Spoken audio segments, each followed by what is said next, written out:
O BRICS, que é o grupo que compõe países emergentes como Brasil, Rússia, China, África do Sul e Índia, decidiu na semana passada convidar novos países para integrar o bloco. 23 países haviam pedido a adesão aos BRICS, mas somente Arábia Saudita, Argentina, Emirados Árabes Unidos, Egito, Irã e Etiópia foram oficialmente convidados. A ampliação do bloco, que é formado atualmente por Brasil, Rússia, Índia, China e África do Sul, foi justamente o principal tema dessa última reunião. Os chineses foram os principais defensores dessa ideia. Pequim tenta aumentar a sua influência global e evitar o seu isolamento em um momento mais frágil da relação com os Estados Unidos e com a Europa Ocidental. No entanto, esses 6 países terão de cumprir com algumas condições para participar do grupo a partir de 1º de janeiro de 2024. O Brasil era o único país do grupo que estava reticente sobre a ampliação de países dentro do bloco. Mas a China convenceu os membros sobre a expansão e prometeu em troca apoio à entrada do Brasil, Índia e África do Sul no Conselho de Segurança da ONU. Os interesses de vários países de aderir ao agrupamento é reconhecimento de sua relevância crescente. Trata-se de mais uma oportunidade para avançar as preocupações do Sul global com as desigualdades e com o desenvolvimento sustentável. Mas existem interesses próprios de quem está dentro e de quem está fora em relação a esse crescimento do grupo. A Rússia, por exemplo, vê a expansão dos BRICS como uma forma de isolar a Ucrânia na guerra promovida por ela. Achamos positivo que o número crescente de países, entre eles os países dos BRICS, também esteja engajado em contato direto com Moscou ou com Kiev. Não subestimamos as dificuldades para alcançar a paz. Tampouco podemos ficar indiferentes às mortes e à destruição que aumentam a cada dia.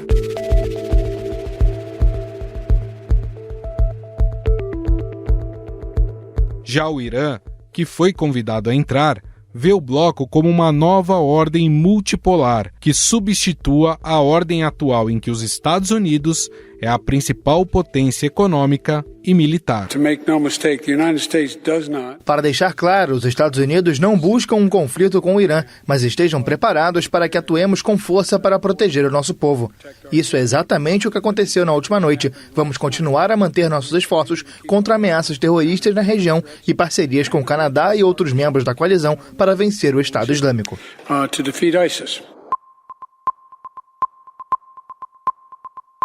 Há muito tempo, o bloco deixou de ser uma reunião de alguns países emergentes e até por isso atrai o interesse de outras nações para fazerem parte do grupo.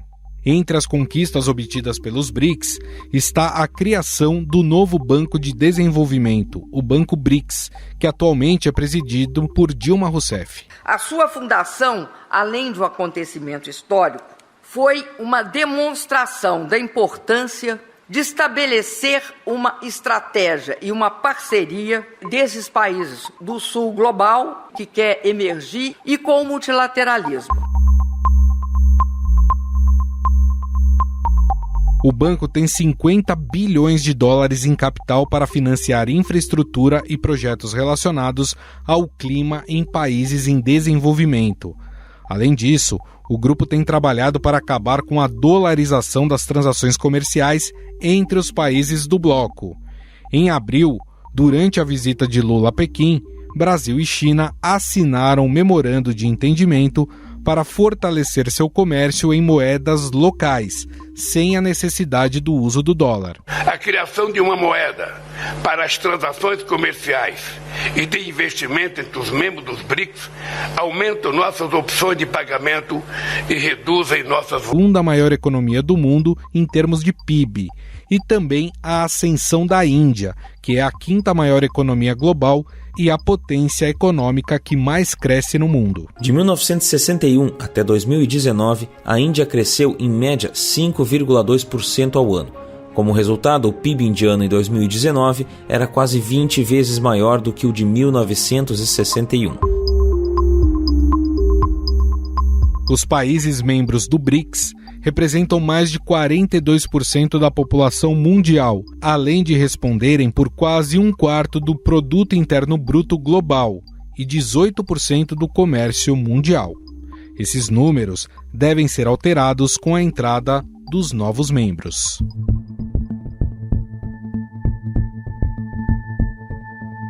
O Egito tem uma população estimada em 110 milhões de habitantes e uma renda per capita de $3.600. A Arábia Saudita, com 35 milhões de pessoas, possui renda de $23 mil por ano. Os Emirados Árabes Unidos, também no Oriente Médio, têm uma população estimada de 9 milhões de habitantes e renda per capita de $44 mil. O Irã tem aproximadamente 87 milhões de habitantes e, segundo o Banco Mundial, a renda per capita do país é de $5 mil. Mas por que destacamos esses países? Todos eles têm a sua economia baseada nas empresas petroleiras e dão aos BRICS o controle de mais de 40% da produção de petróleo do mundo. No entanto, a entrada dessas nações já é motivo de críticas. Todos esses países são governados por autocratas, acusados de violações graves de direitos humanos. Crítico da monarquia saudita, o jornalista vivia nos Estados Unidos desde o ano passado e trabalhava para o jornal The Washington Post. Segundo o relato, o jornalista desaparecido há 15 dias teve os dedos das mãos cortados e foi torturado até a morte. Ele teria sido decapitado e o corpo desmembrado com a ajuda de um médico legista. Afinal, o que representa a entrada desses países no BRICS? O Brasil vai se beneficiar dessa expansão? Sobre esse assunto, vamos conversar com o cientista político e professor da EASP-FGV, Guilherme Casarões.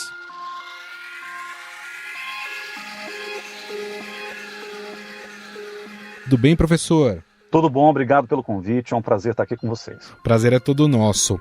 Professor, essa expansão, ela partiu principalmente de uma certa pressão da China e da Rússia. O Brasil estava um pouco reticente em relação a ampliar o número de países do grupo. Com isso, dá para a gente dizer, e analisando até quais países estão entrando, que está sendo construído aí uma espécie de bloco anti-Ocidente? Olha, esse claramente é o primeiro sinal que chega aos presidentes e chefes de governo de países ocidentais.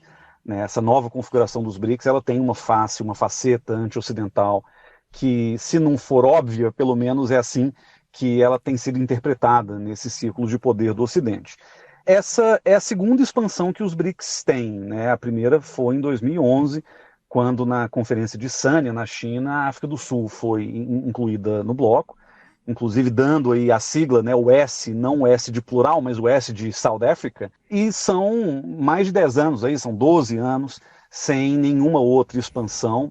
Num primeiro momento isso sequer era colocado como uma grande temática do bloco, mas à medida que o bloco foi ficando mais relevante do ponto de vista político, com a inauguração do novo Banco de Desenvolvimento em 2015, eu acho que a própria percepção do mundo sobre os BRICS vai mudando, vai se encarando os BRICS pouco a pouco como um bloco de poder real, mais do que meramente um fórum de discussões, como era a proposta original, e isso acaba gerando pressões para que novos países ingressem no bloco, agora pensando mais numa aliança de natureza política do que propriamente um foro de coordenação política, que era o caso do grupo BRIC desde a origem.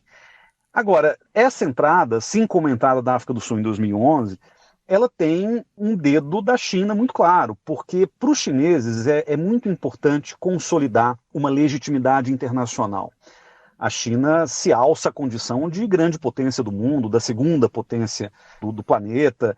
Ela vem numa disputa cada vez mais acirrada com os Estados Unidos em termos tecnológicos, comerciais e mesmo geopolíticos, de modo que, para os chineses, consolidar alianças com cada vez mais países, e sobretudo em regiões onde a China tem interesses específicos, como é o caso da África ou mesmo da América Latina, é uma grande vitória para eles. Agora, isso não foi o suficiente para justificar qualquer tipo de expansão até o ano passado. O que acontece no ano passado de diferente? O início da guerra da Ucrânia, a invasão russa à Ucrânia em fevereiro. E isso vai mudar um pouco essa dinâmica geopolítica global, porque a resposta ocidental foi muito forte. A reorganização do mundo em termos de Ocidente e não Ocidente ficou muito clara com a invasão da Rússia e com o padrão de apoio à Ucrânia e à Rússia nesse contexto. Então, a partir do ano passado, essa expansão dos BRICS começou também a assumir um interesse para os russos, na medida em que para eles também consolidar esses apoios políticos que ajudam na sustentação do conflito, né, em território ucraniano, isso também acaba sendo muito fundamental. Então, como você colocou na sua pergunta, Rússia e China são os vencedores naturais desse processo, eu diria a China mais que a Rússia, porque o projeto chinês é de longo prazo, da Rússia talvez seja de mais curto prazo. Para o Brasil, não é necessariamente algo ruim, mas eu diria que o Brasil, e depois a gente pode conversar mais sobre isso, mas Sim. Eu acho que o Brasil ele perde mais do que ganha nessa expansão, pelo menos no formato que ela assume. A gente já vai falar do Brasil, até porque o Brasil teve uma pequena vitória, né? Porque conseguiu trazer a Argentina para dentro desse grupo. Mas pensando nisso que o senhor falou, professor, da questão do interesse russo, porque é óbvio que essa nova composição dos BRICS acaba fortalecendo, pelo menos nesse bloco, a narrativa russa sobre a guerra da Ucrânia. Qual é o risco disso acabar fazendo com que os BRICS passem a serem vistos, né, por outros países, principalmente Estados Unidos e os países europeus, como uma espécie de eixo do mal? Eu não sei se a terminologia a ser utilizada pelo governo americano ou por outros governos ocidentais será essa.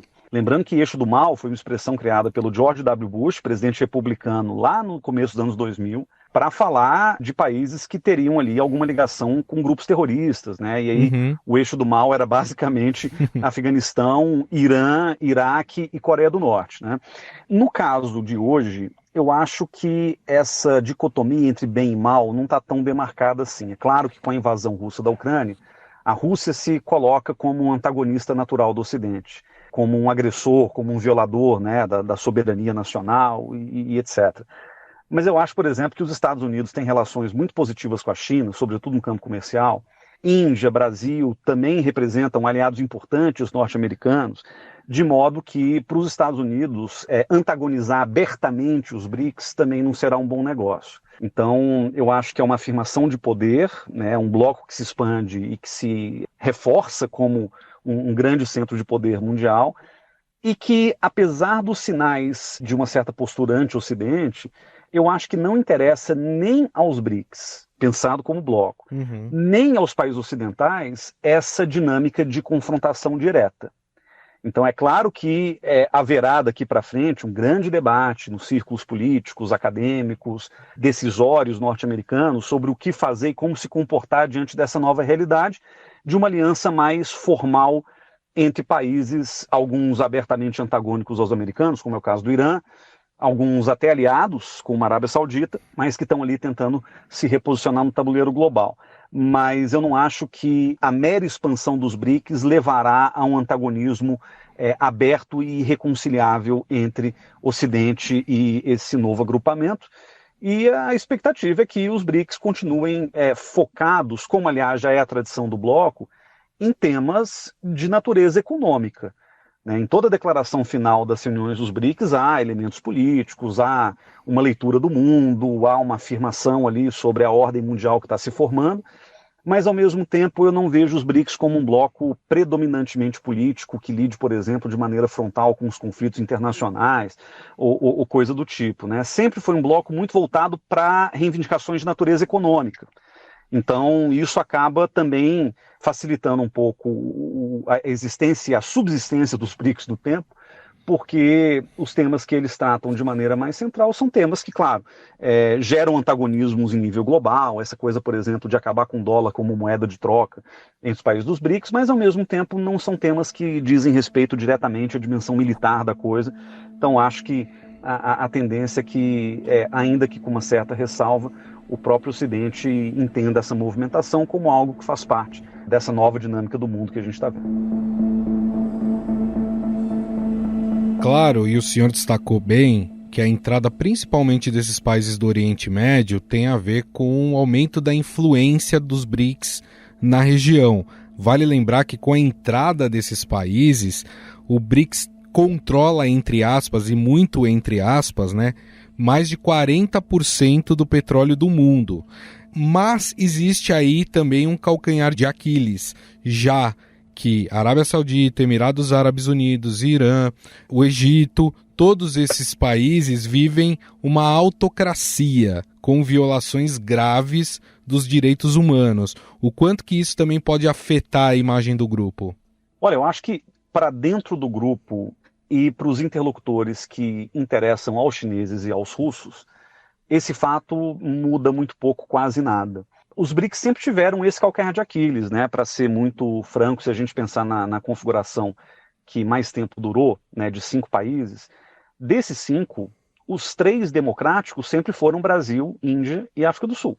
Democracias imperfeitas, democracias em desenvolvimento, com todos os problemas que a gente sabe que temos, mas democracias ainda assim. Rússia e China, desde que os BRICS tiveram a sua primeira reunião de chefe de Estado em 2009, a própria Rússia já não era mais uma democracia no sentido liberal do termo, a China nunca foi. Então, esse tema sempre foi um tema lateral. Você pega em declarações dos BRICS, por exemplo, não há menções específicas sobre democracia, ou mesmo sobre direitos humanos, são temas muito periféricos e meio que perdidos, né, entre outras temáticas que os BRICS reforçam, como, por exemplo, cooperação internacional, cooperação na área econômica e assim por diante. Então, assim, a entrada de países predominantemente autocráticos não muda o fato de o bloco já estar dividido desde a sua origem entre democracias e não democracias, né? Agora, é claro, o fato de hoje a gente ter uma maioria de países autoritários no bloco pode ser um pretexto para que o Ocidente, ou países que têm ali qualquer interesse em lidar com os BRICS, que esses países interpretem o bloco agora como um bloco predominantemente autocrático, e isso pode mudar a maneira como esses países se comportam uns com relação aos outros, e esses países com relação ao próprio bloco. Então, é mais uma questão de narrativa, no fim das contas, sobre que tipo de característica vai ser ressaltada dos BRICS para justificar uma aproximação, um distanciamento do bloco por parte, por exemplo, de países ocidentais, do que uma novidade em termos de configuração. Porque, de novo, o Brasil sempre esteve ali, sempre foi democrático, a Índia a mesma coisa. Talvez o embaraço maior, se eu puder colocar dessa forma, seja para as próprias democracias que estão ali, né? Menos do que para fora, e muito menos do que para a China e para a Rússia. Para o Brasil e para a Índia, talvez, a Índia está num caminho diferente, né? Porque eles já estão num governo com perfil autoritário, ainda que numa democracia, há algum tempo. Mas no caso brasileiro, e para nós é muito importante reafirmar essa dimensão democrática, falar de direitos humanos, defender pautas de democracia, sobretudo depois da tentativa de golpe que a gente viu no Brasil, acho que para o Brasil é particularmente constrangedora essa situação, porque é o Lula falando de direitos humanos e defendendo a democracia num dia, e no outro dia está abraçando lideranças do Irã, da Arábia Saudita, dos Emirados Árabes, do Egito, que são ditaduras abertas, né? Nem disfarçam a sua característica autoritária. É uma realidade que vai ser interpretada e significada de maneiras diferentes pelos países, e o Brasil vai estar numa situação complexa, que é justamente a de, bilateralmente, ou seja, do Brasil para fora, continuar afirmando a democracia, continuar afirmando os seus valores fundamentais, mas dentro do bloco perceber que esse assunto vai ficando cada vez mais periférico, cada vez menos importante para a maneira como esse bloco se organiza. E já que o senhor falou de Brasil, como é que fica o Brasil no meio dessa salada de frutas? O Brasil perde poder, perde relevância dentro do grupo? Perde, mas também pode ter janelas de oportunidade importantes aí para frente. Qual que é a grande janela de oportunidade? O Brasil, desde a chegada do presidente Lula para o seu 3º mandato, ele tem uma proposta, um projeto muito claro de reposicionamento internacional. Em parte pelo que a gente viu acontecer durante o governo Bolsonaro, em parte porque esse é o projeto do presidente Lula, né? Ele nunca escondeu isso, o desejo de colocar o Brasil na condição de grande potência, ter uma expressão internacional relevante, tanto pessoal quanto nacional. Então, nesse sentido de reposicionamento do Brasil no mundo, os BRICS poderão ser uma plataforma importante para que o Brasil afirme esse protagonismo, que não é um protagonismo de natureza meramente política, é um protagonismo econômico, é um protagonismo em temas ambientais, é um protagonismo em termos de direitos humanos e em tantos outros temas em que o Brasil sempre teve uma participação importante, saúde global, por exemplo, e a lista é longa.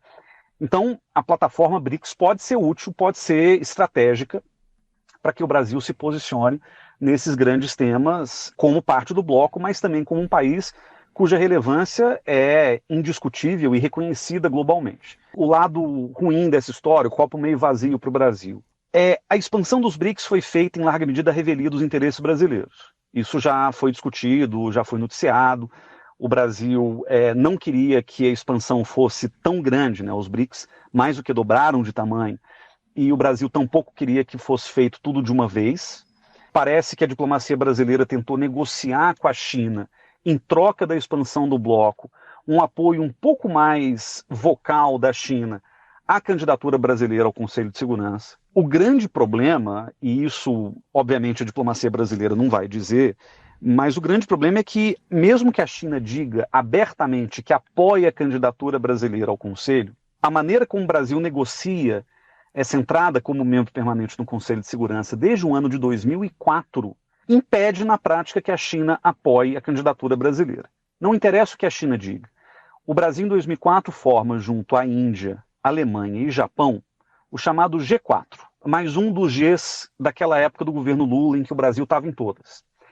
Esse G4 basicamente quer reivindicar o papel histórico e corrente desses 4 países que, por razões variadas, mereceriam estar como membros permanentes, inclusive com poder de veto, no Conselho de Segurança da ONU, que, como sabemos, é o órgão político mais importante das Nações Unidas, né, onde as decisões sobre conflitos, as decisões sobre questões de segurança são efetivamente tomadas. O problema é que nesse arranjo de 4 países, existem 2 com os quais a China não se dá bem. Um deles está dentro dos BRICS também, mas tem rusgas aí que tem piorado, inclusive, que é a Índia, né, guerras de fronteira, escaramuças, né, na região ali disputada entre os 2 países, desacordos de natureza econômica, inclusive. Então, Índia e China estão num momento difícil da convivência entre os 2 países. Então, esse é um problema e um impeditivo concreto para que a China apoie a candidatura do G4. Mesmo que fale bem do Brasil, né, o G4, do jeito que foi configurado, não rola. E aí, o outro país é o Japão. E o Japão é um país que a China, pelo que eu entendo, jamais aceitaria como um contraponto ao interesse chinês no Conselho de Segurança. Uma das grandes vantagens da China hoje, inclusive em termos estratégicos, é ser o representante da Ásia no Conselho de Segurança. Nenhum assunto asiático, seja porque interessa diretamente a China, ou seja porque a China está envolvida, passa no Conselho de Segurança se a China não votar a favor. Colocar Índia e Japão e diluir enormemente o papel da China no Conselho é algo que os chineses certamente não desejam. Então, por mais que o Brasil fale, a China agora está um pouco mais vocal, um pouco mais enfática com relação à nossa candidatura, isso não necessariamente se materializará numa chance maior para o Brasil entrar no Conselho. Bom, apesar, né, professor, do Brasil ter meio que aprovado essa expansão à revelia, a gente pode dizer que Lula teve a sua vitória dentro desse projeto de expansão, que foi trazer a Argentina para dentro do bloco. E aí eu queria entender o quanto que essa entrada da Argentina pode ajudar na reconstrução econômica do país e, por tabela, ajudar o Brasil nas transações comerciais com a Argentina. Olha, a Argentina já estava flertando com os BRICS há algum tempo. A Argentina é um país muito estratégico, inclusive para chineses e russos, pela questão energética. A Argentina faz parte do chamado Triângulo do Lítio na América do Sul. Então existe um interesse ali de recursos que a Argentina tem. A Argentina tem descobertas recentes agora de gás. A Argentina é uma grande produtora de produtos de commodities agrícolas, assim como o Brasil. Então, os argentinos dos BRICS fazem sentido mesmo se a gente não considerar a dimensão brasileira da coisa. Para o Brasil, é fundamental trazer a Argentina para os BRICS por 2 razões. Uma de natureza política. A partir do momento em que a Argentina ingressa nos BRICS, o custo de saída ele se torna muito elevado. Ou seja, mesmo que Javier Milei assuma a presidência da Argentina no começo do ano que vem, ele vai ter que observar a agenda dos BRICS dentro da política externa argentina. Por mais que ele queira fazer grandes piruetas, grandes transformações no Estado argentino, na política econômica e na política externa, eu acho improvável que os argentinos paguem preço de sair dos BRICS, até porque setores empresariais hoje importantes que apoiam inclusive a candidatura do Milei dependem da China. Eu acho que essa equação está de alguma forma fechada. Então, isso acaba colocando o Brasil e a Argentina num caminho de maior alinhamento político. Agora, do ponto de vista econômico, também existe uma questão importante, que é consolidar o condomínio brasileiro-argentino, que é a força motriz da economia sul-americana e que vive um problema estrutural, que é o seguinte: toda vez que o Brasil tem um governo de esquerda e a Argentina tem um governo de direita, ou vice-versa, esse condomínio econômico, ele trava, ele funciona muito mal. De alguma maneira, a Argentina estando nos BRICS, também cria-se um contexto econômico mais favorável para que a cooperação entre Brasil e Argentina também aconteça no nível regional. Então eu vejo como algo positivo. É claro que eu poderia pensar que, por um lado, o Brasil dilui um pouquinho do seu poder, porque ele era o único representante da América Latina e agora tem a Argentina, mas eu acho que, de uma maneira geral, tanto na dimensão política quanto na dimensão econômica, a presença argentina nos BRICS pode facilitar essa conversa entre Brasil e Argentina, que é muito importante para a gente pensar, por exemplo, a nossa própria agenda comercial. O Brasil é um país que tem uma relação de dependência enorme econômica com a China.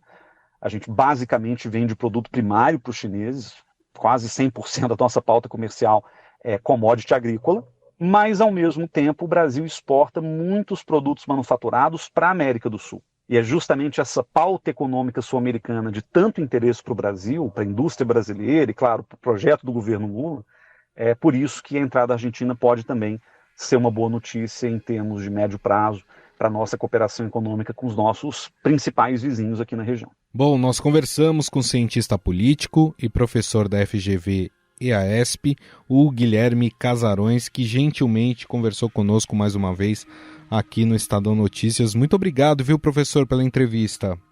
Eu que agradeço, é sempre um prazer.